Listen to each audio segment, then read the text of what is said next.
Jude chapter 1 verses 14 to 16 from ISV. Enoch, the seventh generation from Adam, prophesied about these people when he said, "Look, the Lord has come with countless thousands of his holy ones. He will judge all people and convict everyone of all the ungodly things that they have done in such an ungodly way, including all the harsh things that these ungodly sinners have said about him." Verse 16, these people are complainers, fault finders, following their own desire. They say arrogant things and flatter people in order to take advantage of them. What we have learned so far about the book of Enoch is this. It is a pseudepigraphic. In other words, it is part of this group of books that were written in the intertestamental period, and they put false name on their title. They are false superscription or false title. We said that there are actually three books of Enoch. There is the first, second, third book of Enoch. And oftentimes when people talk about the book of Enoch, they tend to be referring to the first book of Enoch. And we said that it was from this first book of Enoch that Jude is assumed to have quoted from. We said it is an apocalyptic book. It's an apocalyptic book. It employs vivid symbols, vivid imagery. It places strong emphasis on angels. It places strong emphasis on demons. And also it retells the story of Genesis chapter 6, verses 1 to 4. We are going to bump inevitably into this book when we move out to the next chapter of Genesis. That's Genesis chapter 6. This book is going to be huge, and that is why it's very, very important for us to lay this foundation. The first book of Enoch in turn consists of 5 sections. Okay, it consists of 5 parts, and the first part of that book is what is titled the Book of the Watchers. And the watchers are the watchful one, the wakeful one, the guardians. By inference, the watchers are the angels. And this is what ties it to that book of Genesis chapter 6, verses 1 to 4. So it is here in the first part of the first book of Enoch that Jude is assumed to have quoted from. Now, we have established that if it is true that Jude directly quoted from the first book of Enoch, that is by no means scandalous. That is by no means strange. Okay, we saw that Paul twice quoted non-canonical book in the book of Acts chapter 17 verse 28 and in the book of Titus chapter 1 verse 12. Quoting from a non-canonical book does not make that book scripture. Now, somebody have explained it this way, that a minister who quoted from or referenced a secular theme during his sermon does not elevate that theme to the status of scripture. In fact, I did it. I was ministering in our church at GVC Birmingham this Sunday just passed, and I was actually referencing a secular theme. So when a minister quoted or referenced a secular theme, he or she is not by any means insinuating that that theme suddenly has been brought into the status of scripture. So we are going to move on now. So what I'm going to do is to put these quotes side by side. I kept talking about this quote, so we're going to put them side by side so that we can see them side by side. Now let me see if I can fit in. Okay, I think that is fine. I will leave it at that. Okay, so you can see on my left, which I think will be your right, you can see the one from the book of First Enoch, and on my right, which I think will be your left, you can see the one from the book of Jude. Now I'm quoting the book of Jude this time around from KJV, and then the translation of the book of Enoch on my system is the one that was done by a gentleman called J. Winter in 2015. Now I'm not going to read the Jude chapter 1 again because I've just read it from ISV. Let's read the one from First Enoch. So this is First Enoch verse 9. And behold, he cometh with 10,000 of his holy ones to execute judgment upon all, and to destroy all the ungodly, and to convict all flesh of all the works of their ungodliness which they have ungodly committed, and all the hard things which ungodly sinners have spoken against him. So it is clear that the two quotes share many words and phrases in common. So that much is clear, okay? When you look at both of them side by side, it is clear that they share many words, many phrases in common.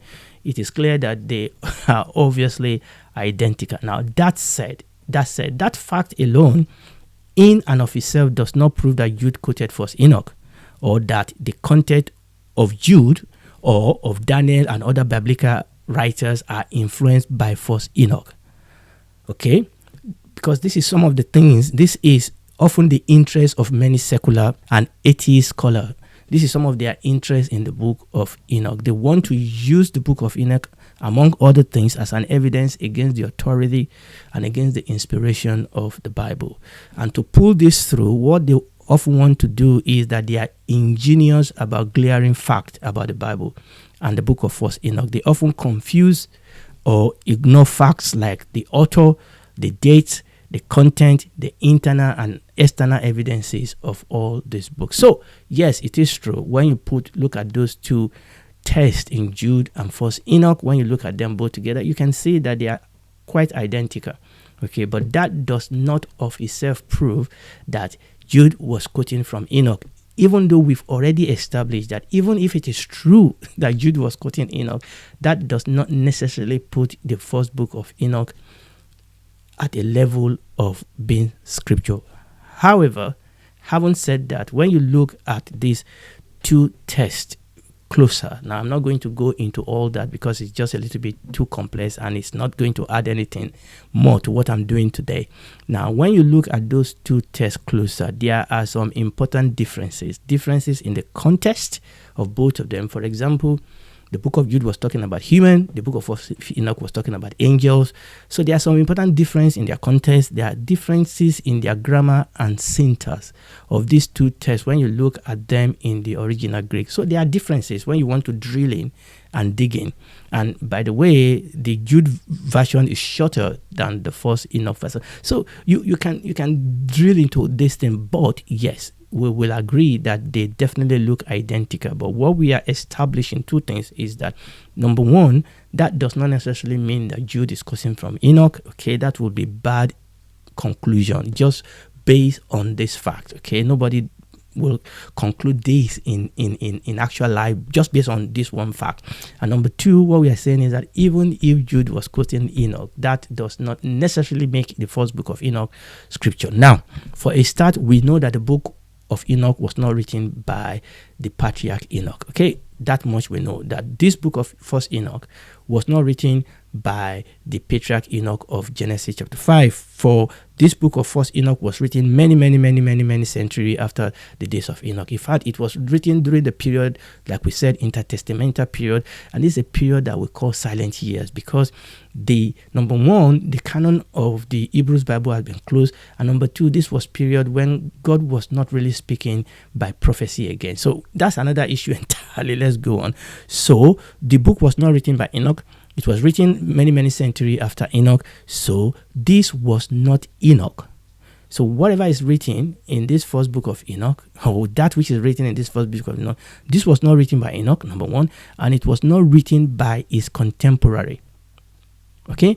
It was not written by Enoch.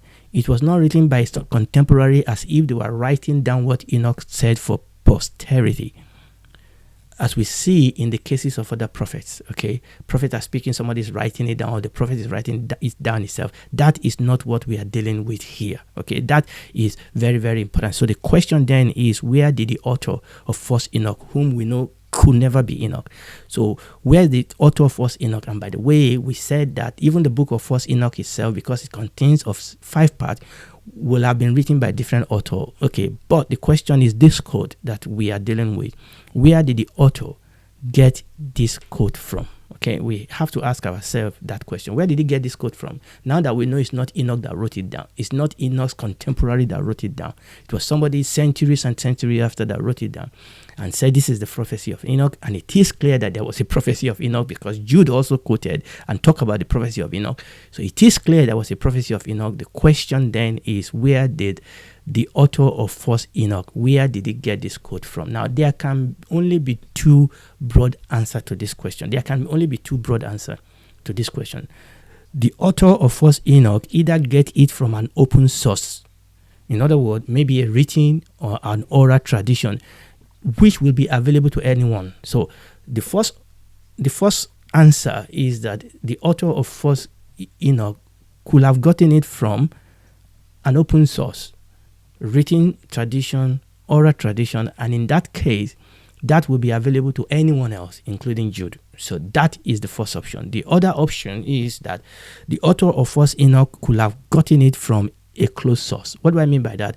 In other words, this author, it could be that it was directly revealed to him. Okay, That's possible. It's possible that this author, that he got it directly by a direct revelation from a spiritual being. Okay, it's another thing entirely whether we can say whether that is God or that is another spirit. I mean, there's no shortage of leaders of religion that claim that God directly revealed things to them, whereas it is very, very clear that they are also plagiarizing other writings. Okay, we can go into that. So these are the only two options. Okay, it's either the author of the Book of Enoch got it from where anybody else could have gotten it, or that God or another spirit directly revealed that to him. Now, if the author of First Enoch got this quote from an open source, then that quote is available to anybody else, including Jude. Okay, I mean, that will be a fair conclusion.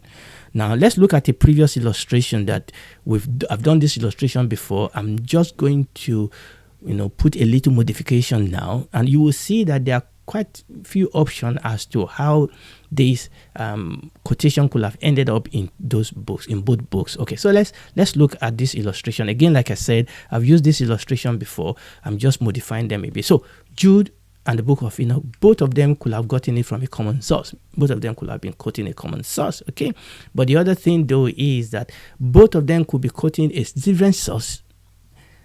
So both of them could be quoting different sources, and those sources could actually have eventually find their way to the same source somewhere down the line. Or the option can go on and on and on. The sources of Jude may be older than the sources of Book of Enoch, and we can. What I'm trying to show us here is that there is so many options as to how this quote could have ended up in both the Book of Jude and the Book of Enoch. Now, if the author of First Enoch got this quote from a close source, in other words, if a spirit revealed it to him, question, could not the Holy Spirit have directly revealed this also to Jude? Okay, that was in our other illustration. Okay, bearing in mind that we said that Jude did not say he was quoting any source, which will be the pattern when people quote other people in scripture. Jude did not say he was quoting anybody.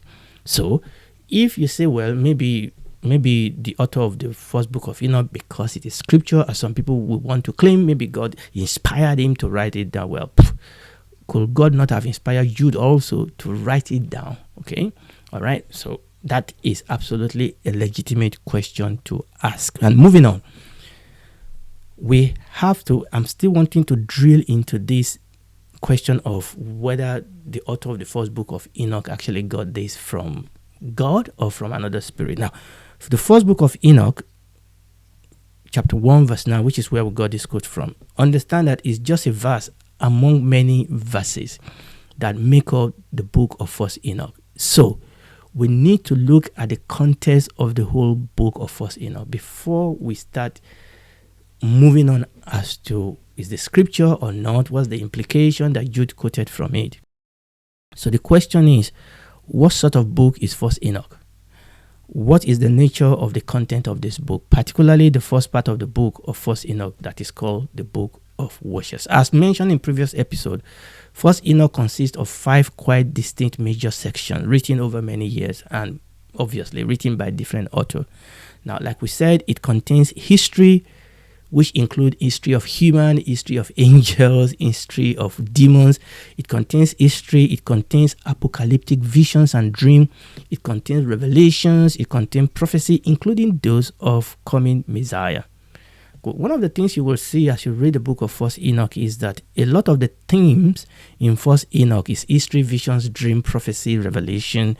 They were already present in the canon of the Hebrew scripture, which was completed many years, obviously, before this book of First Enoch was written. So, First Enoch uses these themes that were already present in the Hebrew canon.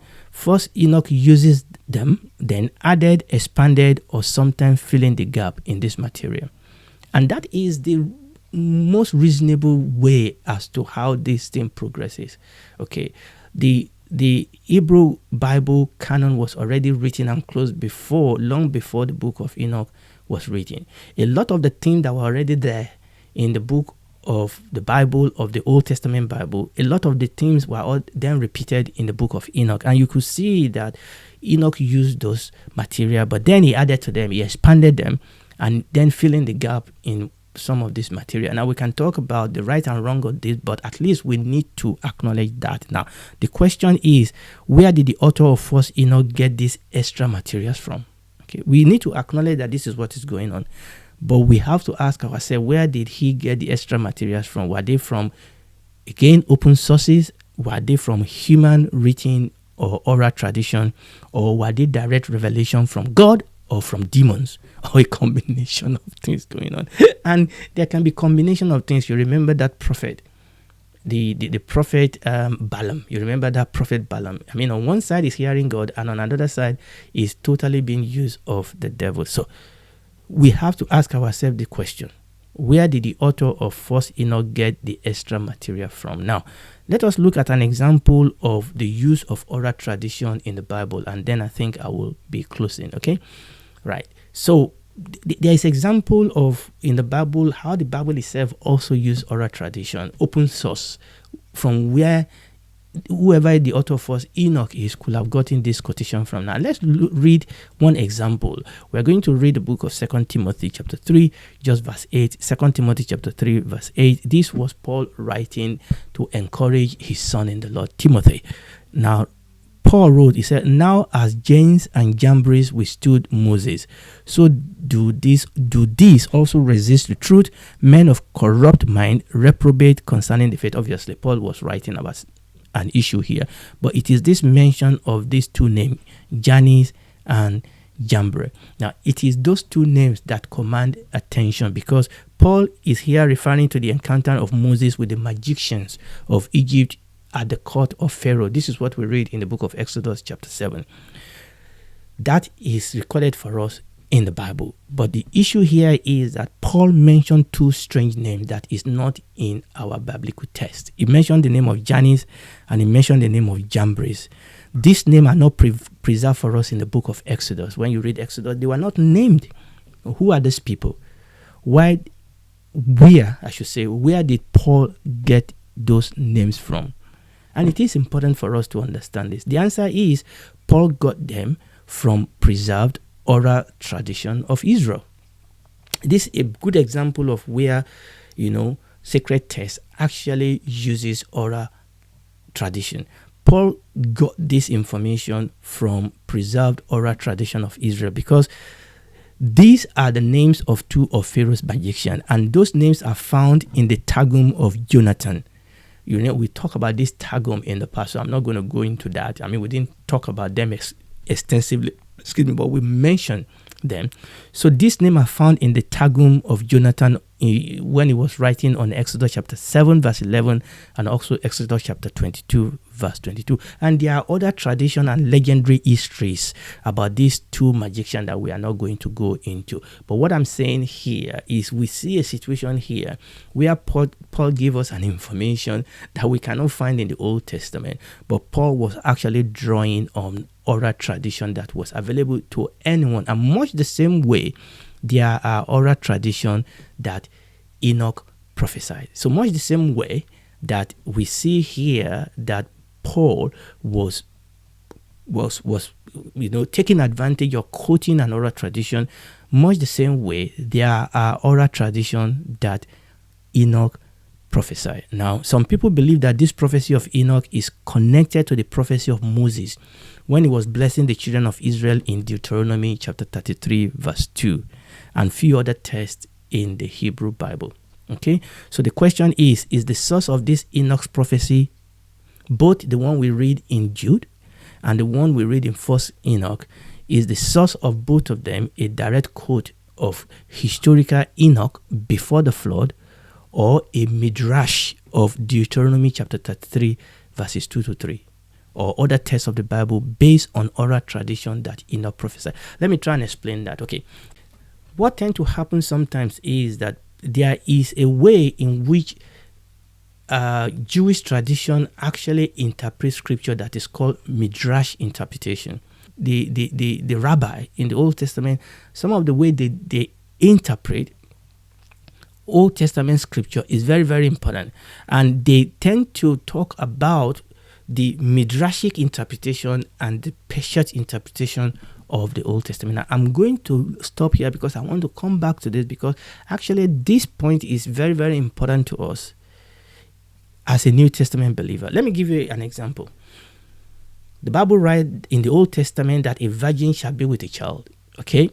Now, the straightforward interpretation of that is that a virgin was with a child in the time of Isaiah. But there is a midrashic interpretation of that verse, or what some of us will call a prophetic interpretation of that fact. So we'll stop here today, and I'm going to pick it up from here because I just want to go into this a little bit before we move on. Is that okay? And if you are listening to me, I want you to know that God loves you. For God so loved the world that he gave his only begotten Son, that whosoever believes in him will not perish but have everlasting life. And you and I can be saved today if we accept Jesus Christ as your Lord and Savior, because there's no other name given among men whereby we must be saved. I know God is convicting you of sin. You cannot be righteous by yourself. God has provided a way out for each and every one of us. You just need to come to Jesus because he's died on the cross and provided salvation for you and I. Accept that you're a sinner, you cannot save yourself. Ask him to save you. He will come in, he will save you. Take the dead heart, the old heart out of you, give you a new heart, give you his own spirit. It will become your Lord, it will become your Father, it will become your God. You will be a member of his family and a citizen of his kingdom. And when this is all over, because this war will be over, then you will be able to spend eternity with him in the new heaven and new earth. Do it right now.